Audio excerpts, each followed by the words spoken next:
ಬಳ್ಳಾರಿ ಚುನಾವಣೆಗೆ 21 ಕೋಟಿ ರೂಪಾಯಿ ಬಳಸಿದಂತಹ ಆರೋಪ ನೋಡಿ. ಈ ವಾಲ್ಮೀಕಿ ಹಗರಣ 187 ಕೋಟಿ ಹಗರಣ, ಅದರಲ್ಲಿ 20 ಕೋಟಿಯನ್ನ ಇಲ್ಲಿ ಎಲೆಕ್ಷನ್ಗೆ ಬಳಸ್ಕೊಂಡಿದ್ದಾರೆ. ಪ್ರತಿ ಮತದಾರರಿಗೆ ಹಣದ ಆಮಿಷವನ್ನ ಕೊಟ್ಟು ವೋಟ್ ಹಾಕಿಸ್ಕೊಂಡಿದ್ದಾರೆ ಅನ್ನೋದು ಆರೋಪ ಆಗಿತ್ತು.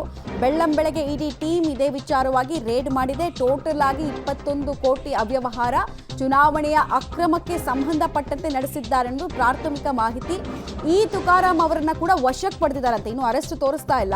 ಸಂಸದ ತುಕಾರಾಂ ಅವರನ್ನ ವಶಕ್ಕೆ ಪಡೆದಿದೆ ಇಡಿ ಟೀಮ್. ಇಡಿ ಟೀಮ್ ಹಾಗೆಲ್ಲ ಸುಮ್ಮನೆ ವಶಕ್ಕೆ ಪಡೆಯಲ್ಲ. ಡಾಕ್ಯುಮೆಂಟ್ ಬೇಸ್ಡ್ ಕಂಪ್ಲೀಟ್ ತನಿಖೆ ಆಗುತ್ತೆ. ಸೊ ಇವರ ಪಾತ್ರ ಮತ್ತು ಇವರಕ್ಕೆ ಸಂಬಂಧಪಟ್ಟಂತಹ ಅಕೌಂಟ್ಗಳು ಅಥವಾ ಬೇನಾಮಿ ಅಕೌಂಟ್ಗಳಿಂದ ಹಣದ ವ್ಯವಹಾರಗಳು ನಡೆದಿದ್ರೆ ಆಗ ಅವರನ್ನ ವಶಕ್ಕೆ ಪಡಿತಾರೆ. ಹಿಂಗೆ ತನಿಖೆ ಆಗೋದು. ಬೇರೆ ತನಿಖಾ ಏಜೆನ್ಸಿಗೆ ಕಂಪೇರ್ ಮಾಡಿದ್ರೆ ಇಡಿ ತುಂಬ ಡಿಫ್ರೆಂಟ್ ಆಗಿ ತನಿಖೆ ಮಾಡುತ್ತೆ. ಸೊ 21 ಕೋಟಿಯ ಅಕ್ರಮ ಹಣ ಈಗ ಅವರಿಗೆ ಆಪತ್ತನ್ನು ತರ್ತಾ ಇದೆ. ಡೀಟೇಲ್ಸ್ ಕೊಡ್ತಾರೆ ಮುರಳಿ. ಈಗ ಇಡೀ ದಾಳಿಗೆ ಸಂಬಂಧಪಟ್ಟಂತೆ ಹೇಗೆ ಸಾಗ್ತಾ ಇದೆ ದಾಳಿ, ಆಮೇಲೆ ತುಕಾರಾಂ ಅವರನ್ನ ವಶಕ್ಕೆ ಪಡೆದಿರೋದಾ, ಅರೆಸ್ಟ್ ತೋರಿಸಿದಾರಾ, ಏನೇನು ಮಾಹಿತಿ ಇದೆ? ಅಂತ ಪ್ರಮುಖವಾಗಿ ಈ ಪ್ರಕರಣಕ್ಕೆ ಸಂಬಂಧಪಟ್ಟಂತೆ ಕಳೆದ 6 ತಿಂಗಳಿಂದ ಇಡೀ ಪ್ರಕರಣದ ತನಿಖೆಯನ್ನ ಇಡಿ ಅಧಿಕಾರಿಗಳು ಮಾಡ್ತಾ ಇದ್ದಾರೆ. ಇಡಿ ಅಧಿಕಾರಿಗಳ ತನಿಖೆಯಲ್ಲಿ ನಾಗೇಂದ್ರ ಈಗಾಗಲೇ ಬಂಧನಕ್ಕೊಳಗಾಗಿ ಅದಕ್ಕೆ ಸಂಬಂಧಪಟ್ಟಂತೆ ಜಾಮೀನನ್ನು ಕೂಡ ಪಡ್ಕೊಂಡು ಬಂದಿರುವಂತದ್ದು. ಆದ್ರೆ ಈ ತನಿಖೆ ಏನಿತ್ತು, ಈ ತನಿಖೆಯಲ್ಲಿ ಮುಂದುವರೆದ ಭಾಗವಾಗಿ ಈ ಹಣವನ್ನ ಅಂದ್ರೆ 87 ಕೋಟಿ ಹಣವನ್ನ ವಾಲ್ಮೀಕಿ ನಿಗಮದಿಂದ ಬಳಕೆ ಮಾಡ್ಕೊಂಡಿದ್ರು. ಆ ಬಳಕೆಯನ್ನ ಮಾಡ್ಕೊಂಡಂತ 87 ಕೋಟಿಯ ಪೈಕಿ 21 ಕೋಟಿ ಹಣವನ್ನ ಬಳ್ಳಾರಿಯ ಪಾರ್ಲಿಮೆಂಟ್ ಎಲೆಕ್ಷನ್ಗೆ, ಲೋಕಸಭಾ ಚುನಾವಣೆಗೆ ಬಳಕೆ ಮಾಡಿದ್ರು ಅನ್ನೋದ್ರ ಬಗ್ಗೆ ಮಾಹಿತಿಗಳನ್ನ ತಮ್ಮ ದೋಷಾರೋಪ ಪಟ್ಟಿಯಲ್ಲಿ ಇಡಿ ಅಧಿಕಾರಿಗಳೇ ಉಲ್ಲೇಖವನ್ನ ಮಾಡಿರ್ತಾರೆ. ಅಂದ್ರೆ ಪ್ರತಿಯೊಂದು ಭರತ್ ರೆಡ್ಡಿ ಇರ್ಬೋದು, ಶ್ರೀನಿವಾಸ್ ಇರ್ಬೋದು, ಕಂಪ್ಲಿ ಗಣೇಶ್ ಇರ್ಬೋದು, ಇವರೆಲ್ಲರೂ ಕೂಡ ಶಾಸಕರಾಗಿದ್ರು. ಆ ಸಂದರ್ಭದಲ್ಲಿ ಪ್ರತಿಯೊಬ್ಬ ಮತದಾರನಿಗೂ ಕೂಡ 200 ರೂಪಾಯಿಗೆ ಮತವನ್ನ ಖರೀದಿ ಮಾಡುವಂತ ಪ್ರಯತ್ನಗಳನ್ನ ಮಾಡಿದ್ರು. ಜೊತೆಗೆ ಪ್ರತಿಯೊಬ್ಬ ಮತದಾರನಿಗೂ ಕೂಡ ಪ್ರತಿ ಓಟಿಗೂ ಕೂಡ 200 ರೂಪಾಯಿ ಹಣವನ್ನ ಕೊಟ್ಟಿದ್ರು ಅಂತೇಳಿ ತಮ್ಮ ದೋಷಾರೋಪ ಪಟ್ಟಿಯಲ್ಲಿ ಸಂಪೂರ್ಣವಾಗಿ ಉಲ್ಲೇಖವನ್ನ ಮಾಡಿರುವಂತದ್ದು. ಅದಕ್ಕೆ ಯಾವ ಕ್ಷೇತ್ರಕ್ಕೆ ಎಷ್ಟೆಷ್ಟು ಹಣ ಸಂದಾಯ ಆಗಿದೆ, ಅದಕ್ಕೆ ಸಂಬಂಧಪಟ್ಟಂತೆ ನಾಗೇಂದ್ರ ಅವರ ಮನೆ ಮೇಲೆ ದಾಳಿ ಮಾಡಿದಾಗ ಒಂದು ಡಾಕ್ಯುಮೆಂಟ್ ಸಿಕ್ಕಿತ್ತು. ಪಬ್ಲಿಕ್ ಟಿವಿಯ ಸ್ಕ್ರೀನ್ ಮೇಲೆ ಆ ಡಾಕ್ಯುಮೆಂಟ್ ಅನ್ನ ನೋಡ್ತಾ ಇರಬಹುದು. ಆ ಡಾಕ್ಯುಮೆಂಟ್ ನ ಪ್ರಕಾರ ಕಂಪ್ಲಿಗೆ ಎಷ್ಟು ದುಡ್ಡು, ಬಳ್ಳಾರಿಯ ರೂರಲ್ ಕ್ಷೇತ್ರಕ್ಕೆ ಎಷ್ಟು ದುಡ್ಡು ಮತ್ತು ಬಳ್ಳಾರಿಯ ಸಿಟಿಗೆ ಎಷ್ಟು ದುಡ್ಡು ಅನ್ನೋದ್ರ ಬಗ್ಗೆ ಸಂಪೂರ್ಣವಾದ ಮಾಹಿತಿಗಳು ಇರುವಂತದ್ದು. ಆ ಮಾಹಿತಿಗಳನ್ನ ಇಟ್ಕೊಂಡು ಕಳೆದ 6 ತಿಂಗಳಿಂದನೂ ಕೂಡ ಇಡಿ ಅಧಿಕಾರಿಗಳು ಅಂದ್ರೆ ನಾಗೇಂದ್ರ ಜಾಮೀನಿನ ಮೇಲೆ ಹೊರಗಡೆ ಬಂದಾಗಿಂದನೂ ಕೂಡ ಸಾಕಷ್ಟು ಟ್ರಯಲ್ ಅನ್ನ ಮಾಡ್ತಾ ಇದ್ರು. ಟ್ರಯಲ್ ಅನ್ನ ಮಾಡೋ ಸಂದರ್ಭದಲ್ಲಿ ಪೂರಕವಾದ ಸಾಕ್ಷಿಗಳನ್ನ ಇಟ್ಕೊಂಡು ಇವತ್ತು ಬೆಳ್ಳಂಬೆಳಗ್ಗೆ ಅಂದ್ರೆ ಕರ್ನಾಟಕದ ಇತಿಹಾಸದಲ್ಲೇ ಏಕಕಾಲದಲ್ಲಿ ಇಷ್ಟೊಂದು MLAಗಳ ಮನೆ ಮೇಲೆ ಮತ್ತು MP ಮನೆ ಮೇಲೆ ದಾಳಿ ನಡೆದಿರುವಂತದ್ದು. ಅಂದ್ರೆ ಒಬ್ಬ MP 3 MLAಗಳ ಮನೆ ಮೇಲೆ ದಾಳಿ ನಡೆದಿದೆ.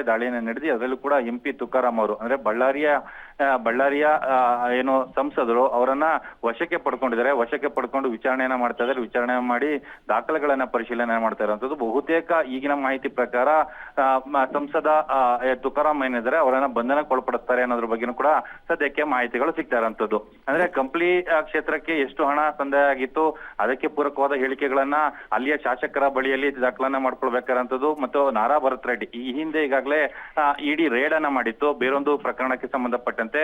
ನಾರಾ ಭರತ್ ರೆಡ್ಡಿ ಅವರು ಕೂಡ 40 ಕೋಟಿಯಷ್ಟು ಹಣವನ್ನ ತಮ್ಮ MLA ಎಲೆಕ್ಷನ್ಗೆ ಬಳಕೆಯನ್ನ ಮಾಡ್ಕೊಂಡಿದ್ದಾರೆ ಅಂತೇಳಿ RBIಗೆ ಕೂಡ ಪತ್ರವನ್ನ ಬರೆದಿತ್ತು. ಅಂದ್ರೆ ಅಲ್ಲೂ ಕೂಡ ಮನಿ ಟ್ರಾನ್ಸಾಕ್ಷನ್ ಆಗಿದೆ, ಮನಿ ಲ್ಯಾಂಡ್ರಿಂಗ್ ಆಗಿದೆ ಅನ್ನೋದ್ರ ಬಗ್ಗೆ ಆರೋಪವನ್ನ ಮಾಡಿತ್ತು. ಈ ಎಲ್ಲಾ ಆರೋಪಗಳ ಜೊತೆಗೆ ಇಡಿ ದಾಳಿಯನ್ನ ಮಾಡಿರುವಂತದ್ದು ಸಾಕಷ್ಟು ಮಹತ್ವನ ಪಡ್ಕೊಳ್ತಾ ಇರೋಂಥದ್ದು. ಮಮತಾ, ಮುರಳಿ, ಇಂಥ ಪ್ರಕರಣದಲ್ಲಿ ಈಗ ವಾಲ್ಮೀಕಿ ನಿಗಮದ ದುಡ್ಡೇ ಇಲ್ಲಿಗೆ ಬಂದಿದೆ, ಅದನ್ನೇ ಜನರಿಗೆ ಹಂಚಿದ್ದಾರೆ ಅಂತಕ್ಕಂಥದನ್ನ ಹೆಂಗ್ ಪ್ರೂವ್ ಮಾಡ್ತಾರೆ ಅಂತ?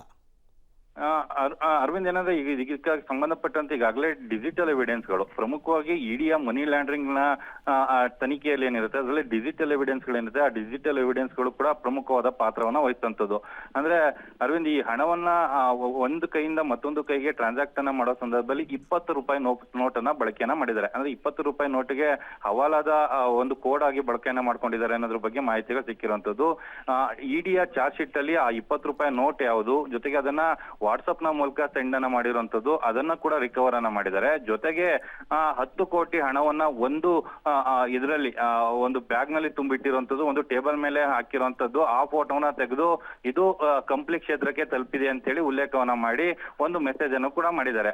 ಅದು ಅದರ ಲ್ಯಾಪ್ಟಾಪ್ ನಲ್ಲಿ ಅದು ಕೂಡ ರಿಕವರ್ ಆಗಿರುವಂತದ್ದು. ಜೊತೆಗೆ ನಾಗೇಂದ್ರ ಅವರ PA ಗೋವರ್ಧನ್ ಏನಿದ್ದಾರೆ, ಗೋವರ್ಧನ್ ಅನ್ನ ವಿಚಾರಣೆಗೊಳಪಡಿಸಿದಾಗ ಈ ಮಾಹಿತಿ ಎಲ್ಲ ಕೂಡ ಆತನೇ ಬಾಯ್ಬಿಟ್ಟಿರುವಂತದ್ದು. ಯಾಕಂದ್ರೆ ಗೋವರ್ಧನ್ 1-to-1 ಟ್ರಾನ್ಸಾಕ್ಷನ್ ಅನ್ನ ನಡೆಸ್ತಾ ಇದ್ದ ಮತ್ತು ಈ ಹಣವನ್ನ ಕನ್ವರ್ಟ್ ಮಾಡ್ಲಿಕ್ಕೆ, ಯಾಕಂದ್ರೆ ಈಗಾಗಲೇ ಈ 20 ಜನ ಆರೋಪಿಗಳಿದ್ದಾರೆ. ವಾಲ್ಮೀಕಿ ನಿಗಮದ ಹಗರಣ ಏನಿತ್ತು ಅದರಲ್ಲಿ 20 ಜನ ಆರೋಪಿಗಳಿದ್ದಾರೆ. ಯಾವ್ಯಾವ ರೀತಿಯ ಹಣವನ್ನ ಬ್ಯಾಂಕಿಂದ ಟ್ರಾನ್ಸಾಕ್ಷನ್ ಅನ್ನ ಮಾಡಬೇಕು, ಕೋಆಪರೇಟಿವ್ ಬ್ಯಾಂಕಿಗೆ ಹಣವನ್ನ ಯಾವ ರೀತಿಯಲ್ಲಿ ಕಳಿಸ್ಕೊಳ್ಬೇಕು, ಇದೆಲ್ಲದ್ರ ಬಗ್ಗೆನೂ ಕೂಡ ಸಾಕಷ್ಟು ಪ್ಲಾನ್ ಅನ್ನ ಮಾಡ್ಕೊಂಡಿದ್ರು ಅಂತ ಹೇಳಿ ಸುದೀರ್ಘವಾಗಿ 171 ಪುಟಗಳ ದೋಷಾರೋಪ ಪಟ್ಟಿಯಾಗಿದೆ. ಅದು ಕೂಡ ಕೋರ್ಟ್ ನಲ್ಲಿ ಟ್ರಯಲ್ ನಡೀತಾ ಇದೆ. ಅದಕ್ಕೆ ಭಾಗವಾಗಿ ಇದ್ದಂತ MLA ಮತ್ತು MP ಏನಿದ್ರು ಅವರ ಮನೆ ಮೇಲೆ ದಾಳಿ ನಡೆಸಿರುವಂತದ್ದು.